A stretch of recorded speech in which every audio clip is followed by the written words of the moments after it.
right, everyone. Welcome back to Wise Up 2.0. It's been a really tough week in Wise County, to say the least, especially for our first responders and the law enforcement community here. Right now, Decatur and all of Wise County is grieving the loss of two really good LEOs, and one of those is Josh Brandis. He was a reserve officer for Decatur PD and also a career firefighter at Irving Fire Department, and he was an SRO for Decatur ISD. He passed away on Monday, and then just a couple days ago, another really tragic accident with Wise County Sheriff's Office Deputy Lex Love.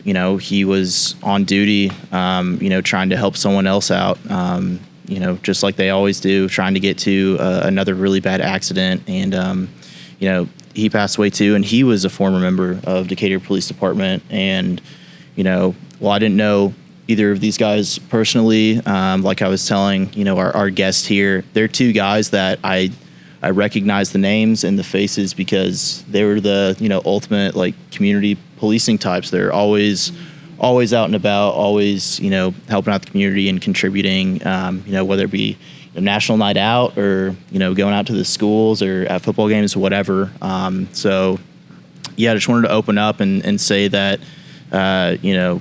the Wise County law enforcement community and the families of those two officers, we are definitely thinking about you, just as all of Wise County is right now. Our guest today, I think, can kind of, shed some light and provide some insight onto, kind of how those tragedies affect people and, how she and her team are trying to help make a difference in those tragedies and those really tough times. So I'm going to welcome on Terra Durdon with the Center for Emotional Wellness. Thank you so much for coming on, Terra, and thanks for coming on to talk with us through these tough times. Well, I'm honored to be here. Thank you for having me. And yes, our deepest condolences go to just Wise County first responders. I know so many people are impacted by this, and just want to say to everyone that's listening, everybody is impacted differently by trauma, by loss. And so make sure that everyone's taking care of themselves, and also know there's a lot of wonderful resources here in Wise County, and just we all need to make sure that we're paying attention. Anybody that was, especially those that were closest to these wonderful young men, making sure that they are doing the things that they need to do to get the help they need. I know we're at the Center for Emotional Wellness. We have a wonderful program for first responders. We've just been a part of the Texas Blue Chip program, which gives us reimbursement for seeing first responders, law enforcement officers in particular. But we also have a crisis intervention team.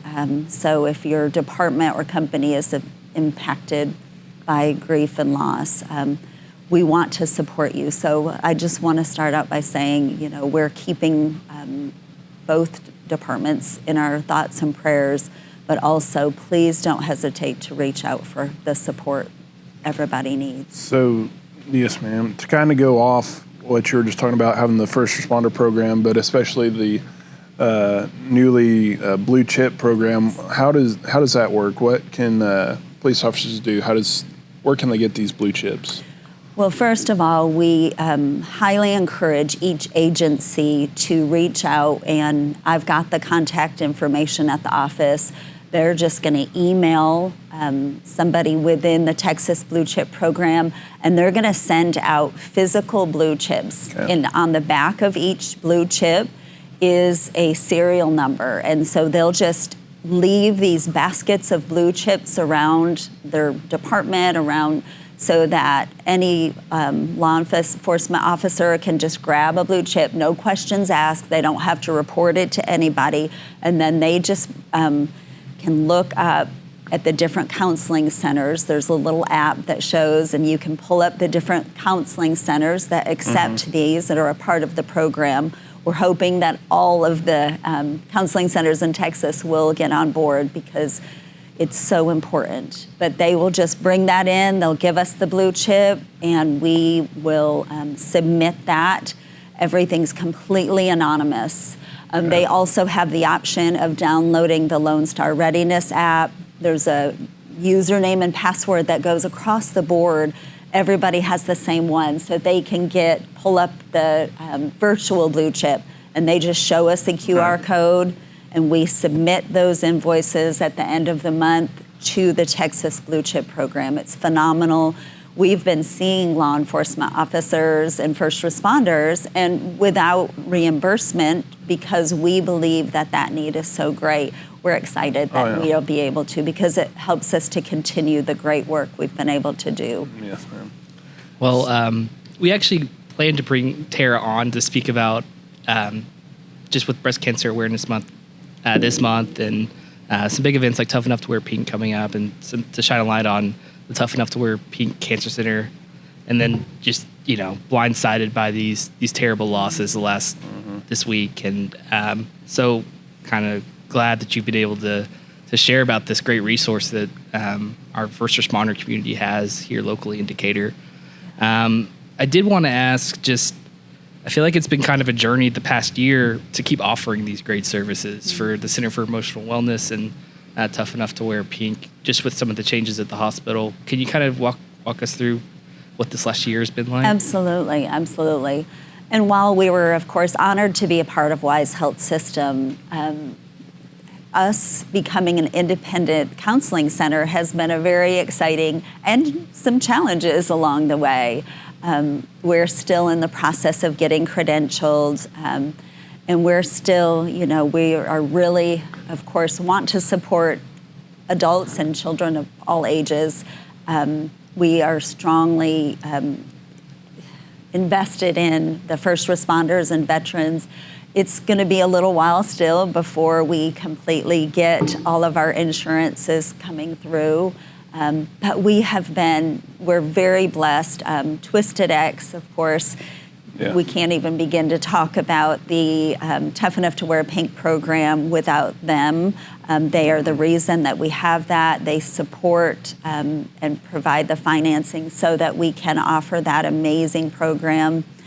So because of that and generous donations, without our community sponsors and partners, we wouldn't be able to keep doing what we're doing. So we're very thankful for that. But we are getting credentialed. We did get our 501c3 status. We did apply back in July or back in November, but we did get it in July, and they did retroactive it. So that's huge awesome. thing. We have a wonderful financial assistance program. Healthy Wise County is also helping us with that for those people that don't have insurance, or nowadays people's deductibles or copays are Extremely so high. Yes. So some people can't afford that. So Healthy Wise County is helping us meet that gap with some of those clients. So we're very thankful for the support that we have within this community. But yes, it's been quite interesting. We've learned a lot, and I am so honored and proud to be a part of this organization that has continued from day one. December, we just kept seeing the clients. We had full schedules and kept seeing them. We stepped out in faith, and we're good. So honored to be able to do it. That's all we can do a lot of times, is step out in faith and kind of go from there. Yeah. But can you kind of tell us what are some of the resources that women or even men can find through the Tough Enough to Wear Pink Counseling Center? So if I can I back up just a little bit and tell how we started that program, and then because it's just, I just love it. It's such a wonderful story. So Terry Wheatley was a big part of the rodeo world, the Western world, and she herself got breast cancer. And she was blown away by how expensive it was. Just, the treatments and the doctors, and it's just been mind-blowing even for me just to see how that one piece of the experience is. So she started the Tough Enough to Wear Pink program within the rodeo world so that they could start raising funds to help people going through that journey of cancer. Right. So when, and of course, that ties us back to Prasad Reddy and Twisted X. Prasad is the CEO of Twisted X, and of course, they're very big in the Western footwear industry and also just in all of the wonderful things that they do just to make the world a better place. So he knew Terry Wheatley, supported the program, and he asked her at one time, well, what else do you need? What else do you think that people need? And she said, emotional support is a really important thing that people in the breast cancer journey need. And so from that, Prasad knew that, and it was a couple of years before he met our executive director, Kelly Jones. And at the time, of course, she was with the Wise Health System, and he began to understand so much more of what a social worker can do and just that emotional part. And so from there came this amazing program. So one of the things, so people have up to 12 free sessions with no charge, which is so amazing. I can't tell you how many people have said they wouldn't even do it because they're so financially burdened. Right. If it costs them one more penny for their emotional wellness, they wouldn't do it. But with this, they're able to get in there and start getting that emotional support, start sharing things that they don't want to share with their family because it's so, they're already worried about the burden and worried about how everyone else is doing. So it's been an amazing, amazing thing to be a part of. And I will just say also that we, and it's not just breast cancer, we see people Right. with any type of cancer. Okay. So kind of what do those resources look like? How do they get in contact with you if they needed a session? Mm-hmm. Where can they find you? So Center for Emotional Wellness, they can just call that main number, and they 940-539-0683. And Tatiana, our wonderful front desk administrator, will connect them with me. I'm kind of that liaison, that program coordinator for the Tough Enough to Wear Pink program. And I'm also a life coach, and so I'm able to kind of get them started in the journey. Yeah. We have an amazing curriculum. Our therapists have worked really hard to create a curriculum specifically for people that are going through the journey with cancer and to help them really learn how to care well for themselves and to find healing. So what are some of the mental health benefits of, or some of the health benefits of getting therapy or talking about or getting counseling as you're going through something like cancer in general? Well, so too many to count, I would have to say. When we are in that state of stress, and as soon as someone gets a diagnosis of cancer, or even their family members, I didn't say that the family members are also, immediate family members are also included and able to come for those 12 free sessions. But it is so beautiful when they call and I speak with them for the first time. I can just tell you that so often when they hear that we have a specific program for their needs, to help meet their needs and to help them with their emotional support, there's an audible sigh of relief in their voice because several people are really overwhelmed from the moment they get that diagnosis, and they just don't know where to go and what to do to help with that. And just having a safe space that someone understands, because there is such challenge with that diagnosis. There's so many, and each cancer journey is unique, but it is one that is a hard road. And so when they hear that we have that program and there are specific things created, that right there in itself, then they have a little bit of hope. And I think that that's what we can offer. There's some hope there.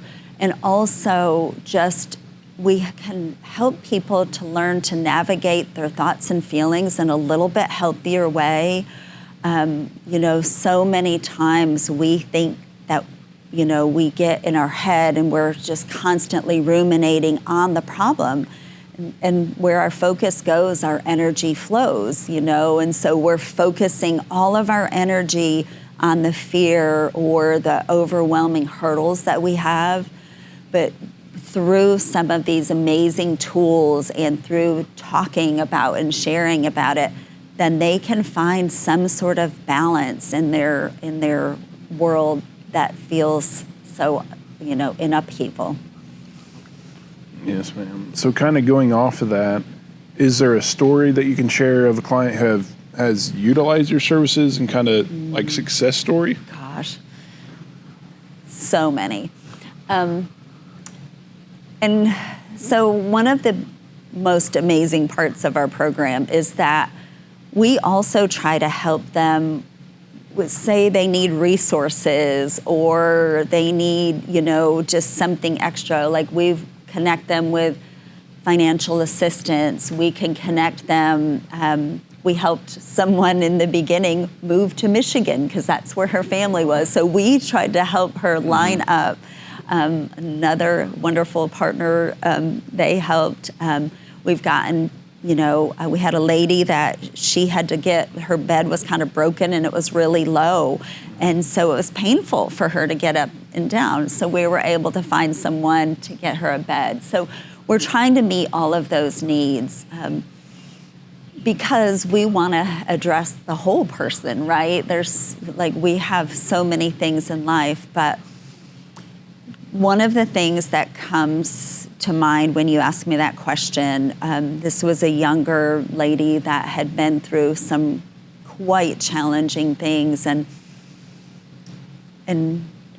I'm trying to think about how she said it, but when we were talking about it, and she started working with me, going through the process, doing some of the tools and really embracing the work, like really starting to take care of herself in a much healthier way, trying to really listen to her body and navigate her thoughts and feelings when things would come up.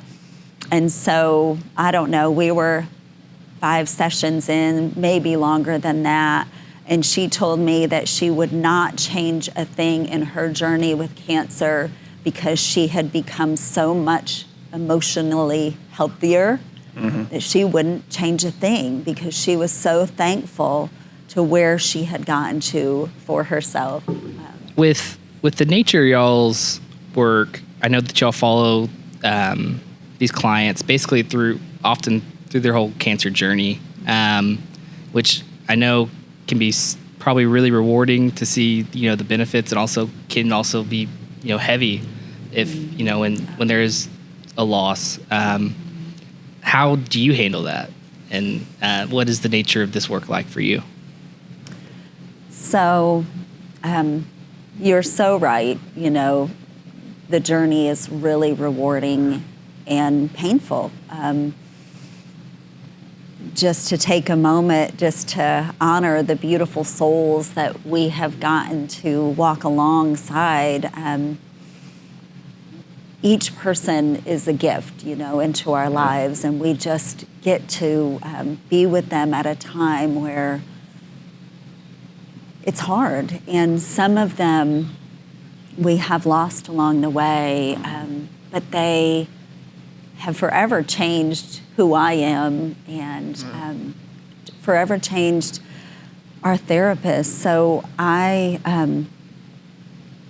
I am a life coach, like I said, but many people need a therapist as well for the trauma part, to really find a deeper healing. And so we are a team that comes together for them. And so we have sat at bedsides, as people are passing away. We've visited in the hospital when they were nearing the end of life. We have offered, support to family as best we can, but our hearts break. I mean, each time, but we are enriched by the experience. I don't know if that's the right way to say that, because each beautiful, courageous soul that we see, like I said, they just change our lives for the better, just to see who they are and the amazing way that they can continue to live life to their fullest despite what they're going through. Right. It's powerful, beautiful. Because, it's kind of a healing journey for both the counselor and the client, because a lot of times y'all can both find solace in what each other's going through. Yeah. And kind of like you said, clients need counselors, then also counselors need counselors to help them through tough situations. So it's good to hear that y'all have a team that kind of help each other out to get through that process when you do have someone who unfortunately passes, and you kind of need that break to kind of heal before you can go on. Yes, absolutely. And we have the most amazing team, and I would imagine probably anybody that works at a counseling center feels the same way. When you are surrounded by people that just live and love and do all they can to help others, it's really wonderful. And so yes, it is great. We definitely rely on each other and talk to each other when we need to. How many people do you have on your team? And do you know, this is going to be a big question for you to possibly answer. Do you have any stats on how many total people that you've helped, or like even just kind of a snapshot on like maybe an average year? Let me think about that for a minute. Might do a break here. So we have 6 therapists. We're just bringing on new ones coming next week, Johnny, and I'm not even going to try to say his last name because I'll botch it. Yeah. Welcome to the team, Johnny. But I want to say I just looked at the stats from the beginning of the year, and I'm not crystal clear on it, but I think overall since the beginning of the year, like over 600 sessions. Oh, wow. And I don't know for sure, a couple hundred in the first responder realm, and I think similar for veterans. Our Tough Enough to Wear Pink clients.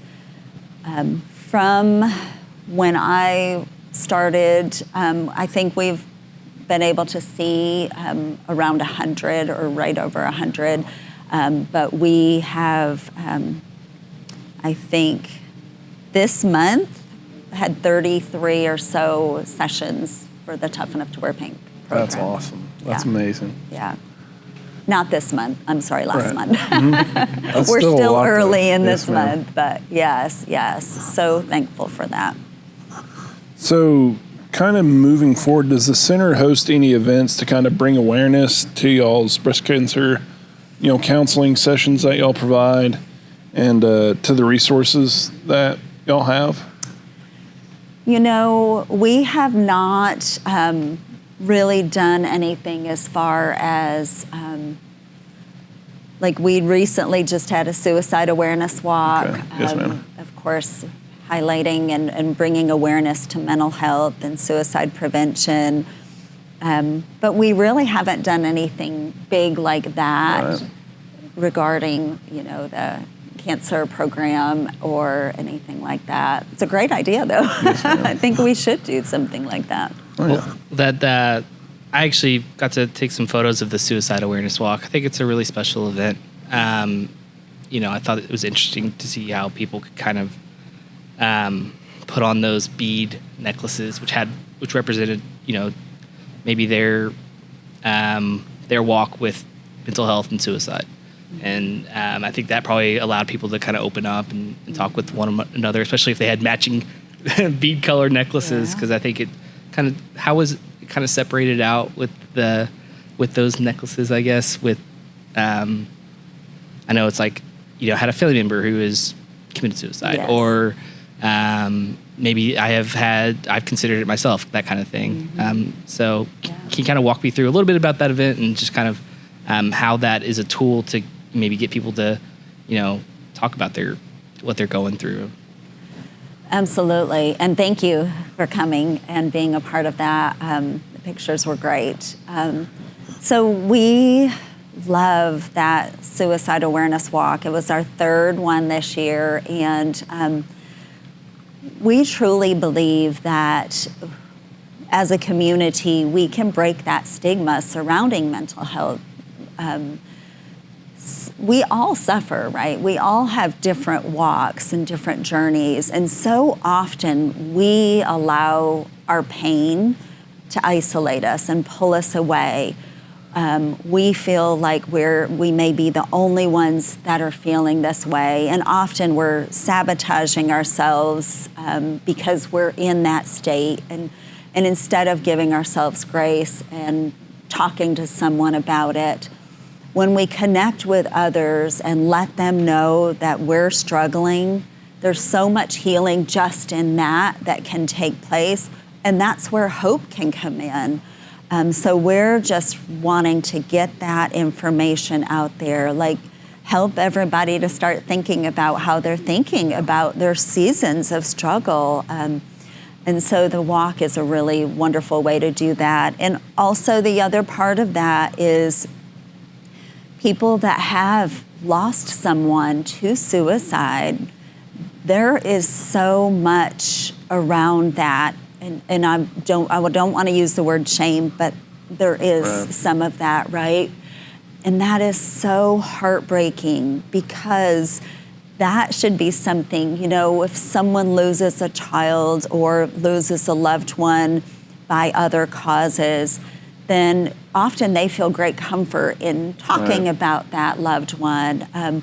But there's just something still, unfortunately, when someone has lost someone to suicide, that they are not able or don't feel like they're able to share about that. And we want to, once again, break that stigma as well and help people to be able to connect with other people and to remember their loved ones and allow other people to remember them too. Yeah, I think that's something I've kind of noticed while at the event was, the family members with T-shirts with their, son or daughter on them. And maybe 10 years ago, someone who'd lost a family member to suicide, they'd, may keep that a secret or be ashamed of it or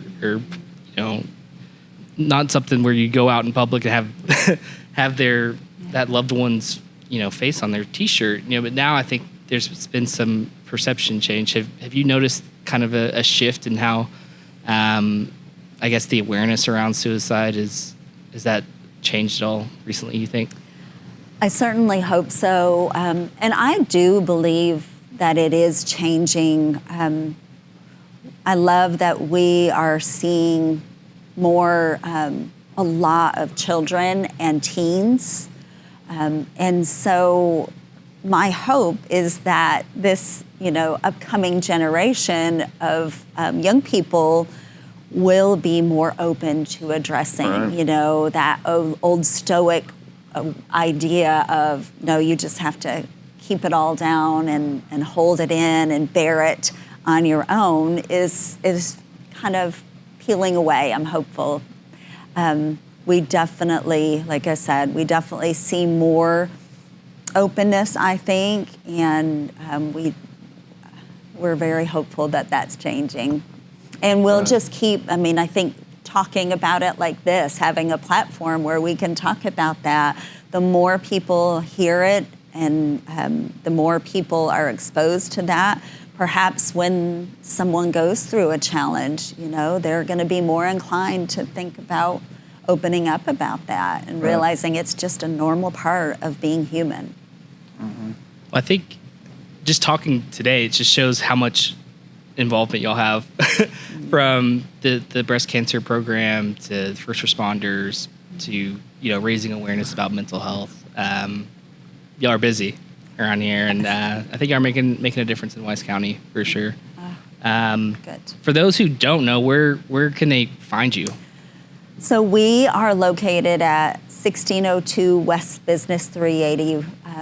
It used to be Dr. Pham's office, just down from Lowe's Home Improvement. It's kind of, you know, where that pawn shop is, that Deer Park and Business Theater. We're across the street in a little building tucked away. Nobody knows we're there till they come intentionally looking for us, which is good. But yes, we are there, and we, like I said, we do have a wait list now, but it's not terribly long. We've got this new provider coming, and so we're hopeful. Our goal is always to not have a wait list, to make sure that we have the providers and the time to see people, because just making that phone call to say, I need help, and then being put on a wait list is, you know, we certainly want to try to meet those needs as soon as we can. We're hoping that we'll continue to grow and get more providers so that that's not a problem. Yes, ma'am. So please, if you're watching this, please, I can't stress this enough. If you're either going through, you know, breast cancer journey or you're, you know, dealing with something mental awareness associated, please reach out to Terra and her team. They will take great care of you, and just reach out. Going through these journeys alone it's a lot harder than it would be if you had someone to kind of offload all that stress onto, because they will take care of you. They want to help you mentally, emotionally, and we just want to thank you for coming in today. And just kind of wrap this up. What can businesses or individuals do who want to support you guys in your breast cancer, you know, Tough Enough to Wear Pink initiative? What can they do? Who can they reach out to kind of support y'all? Well, and thank you for making that declaration for people to reach out. I think that's wonderfully well said, I should say, and so needed. Anybody can reach out. My telephone number at work is 940-393-0038, or our main number is 940-539-0683. And even if you're not sure what you need, even if you're not coming to our center, I will help you find the resources in your area. It's just so critical, like you said, that people reach out and get the help they need. We are always looking for community partners. Kind of like I said, we started seeing people right from the get-go, December 1st, and we're in need of community partners, whether that's monthly donations or one-time sponsorships. We need that to keep going. We do believe, and I love that y'all are on board with that and see the great work that we're doing. I'm so, once again, honored to be a part of this organization. But we do need some support. So if anyone is looking for ways to do that, they can reach out to me. Should I give my email address again? I'm sure we can link up information. We don't have that many viewers. Okay. The phone number is fine then. Okay, sorry. I was just like, I didn't know. I should have given you some of that. We'll drop all the important info. Oh, okay. In the link or something. Right here. Okay. Yeah. It'll be included. Thank you so much, Terra. We really appreciate you coming on today. Appreciate you coming in. Well, I appreciate y'all and what you do. Thank you. Yes, ma'am. So tough enough to wear pink, Right, definitely. wear it. In addition to Breast Cancer Awareness Month, October is also known for just being jam-packed with local events. And this weekend lives up to that reputation for sure, doesn't it? No shortage of events to go to tomorrow, Saturday the 5th. I think the big ticket item is Newark Cruising Days, and that is at Delora Dowdy Royal Park, 406 Hudson Street in Newark.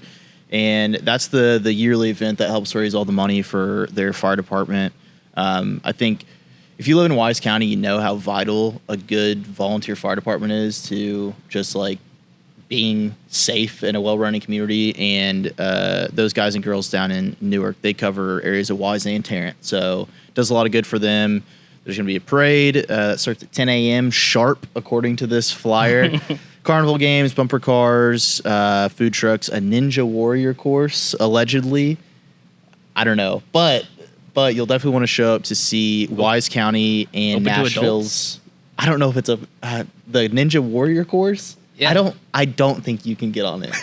But I do know you can show up and enjoy the music of Wise County's very own Nashville signed musician, Dax Davis. He's going to be there performing. Well, Josh, I think you can kind of speak to the importance of supporting a volunteer fire department. Wasn't your dad Oh, most definitely. Yeah, my dad was a volunteer firefighter for 15 years. And volunteer fire departments, they can use all the funding and support they can get because, like the name says, they are volunteers. They don't get paid to do this. And a lot of times they are some of the key people who show up to, accidents when people are in need. So supporting your local VFD is vital to their success. So, yeah. Another way to support some first responders this weekend, there's going to be a bake sale at the sheriff's office to support the family of Lex Love. Let me see if I can pull up the details on that. I think it's the address of the sheriff's office is 200 Rick Ramsey Drive in Decatur. I think the bake sale, can you pull it up? I think it's begins. I know all proceeds will be going to the family. There's also another fundraiser set up online. If you go to Help a Hero, and I think if you just look up Lex Love, you can find that information there. If you go to our Facebook page, we have it linked up, or our story on it. But the bake sale is going to be from 8 a.m. to noon. But yeah, you can also purchase it. I think they have a T-shirt out too, and the proceeds, like the bake sale goods, also go to the family. So that's another thing to hit this weekend. And on kind of the lighter side, we have a big event in Bridgeport. I'm kind of excited about. Yeah, it's super unique, first time ever in the history of Wise County. We have Barkletics in Bridgeport at Harwood Park, the Ultimate Dog Olympics. That is also tomorrow, the 5th, from 9 to noon. And I believe, all proceeds are going to, the Bridgeport Animal Shelter in honor of Canine Remy. So that's going to be a super fun event, wildly entertaining, I'm assuming. Mm-hmm. And obviously, for a great cause and one, that probably hits close to home for you with Canine Remy for sure. Right, Josh? Yeah, Remy was one of a kind canine, and he was definitely the mascot of BPD. There was never a short of zoomies from that dog running up and down the halls, and he will definitely come to you either for treats or for scrubbins. And I think I was the main source for scrubbins for Remy. Going to be greatly missed. But Well, do you have a dog? Are you going to enter any athletes into the competition? I did have a dog, but he unfortunately passed away on my birthday this year. So, Well, Good job, Austin. Yeah. Great. That's all right, though. We're not cutting that. Shame Austin in the No, comments. it's all good. It's all good. speaking of dogs and animals, goats, there's going to be a blessing of the animals this weekend as well. What church is that? That's Episcopal Church of the Resurrection. Just down the street from our office. Like on Church Street, right? Church and the little white church. yeah, you know what it is. All right, Josh, carry us away while I fix this. Technical difficulties with So, our cameras. Josh, have you ever been to the blessing of the animals? No, I have not. So what's a little bit about that? Once Brendan fixes his camera, I'll tell you. So, the blessing of the animals is it's a chance for, they open up just kind of the lot outside their church, and they have a priest that comes by and blesses your animals. Like literally Flicks water offers at a 'em? blessing. Kind of cool. I've been there, A, to take photos, and B, to get my dog blessed one time. I thought it would be a good opportunity to socialize my dog, and didn't go well. My dog actually lunged at the priest. Okay. Had to put it in the car. And the messenger kind of has a bad track record So of bringing our animals to that event. But I think most people do just fine. You get maybe Yeah. see like a goat there. I've seen some. I believe that the pastor at First Methodist in Decatur, the Methodist Church and the Episcopal Church like team up for it, Right. and he brings lizards. Yeah, I think so. yeah. There's some just cool animals out there. lizards. Interesting. Yeah. So jam-packed weekend. Yeah, I think what Blessing of the Animals is 10 a.m. It's like pet friendly service, like super short. Actually, today, Friday the 4th, is the feast day of St. Francis of Okay. Assisi, who's the patron saint of animals. So, See, little it seems like insider they info right there. scheduled this for a reason this weekend, almost. That's why they did it. Yep. Yeah. Wow. Serendipitous. What else do we have? I think that kind of wraps up this wonderful weekend in Wise, and maybe wraps up this wonderful podcast. If you have an event, drop it in the comments. Yeah, just drop it in the comments. Josh, you got anything to add? I don't. All right. Well, sign us off, man. Thanks again for tuning in to another episode of the Wise Up Podcast 2.0. I want to thank Tara again for stopping by. Stay tuned for the next episode.